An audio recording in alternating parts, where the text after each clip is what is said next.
Yes, hello mga kalola. Kanina nga pala, araw ng linggo.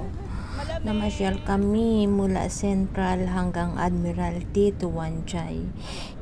Umikot kami ng umikot mula Central pa Admiralty to Wanchay and then Wanchay to Central again.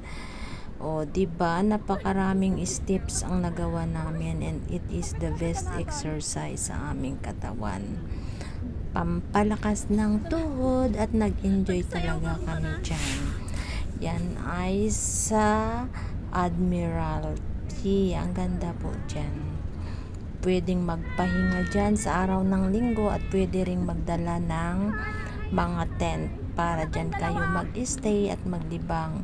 Pwede ring mag-music dyan. Pwedeng mag-ingay. Basta nag-i-enjoy lang kami dyan. Maganda ang lugar na yan dahil sa tabi ng dagat.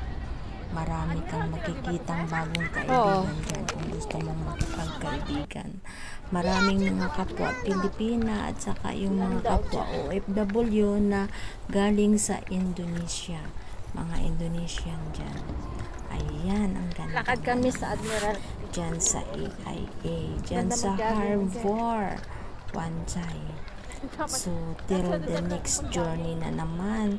Marami na namang holiday sa susunod. At sa sunod na linggo, panibagong adventure na naman.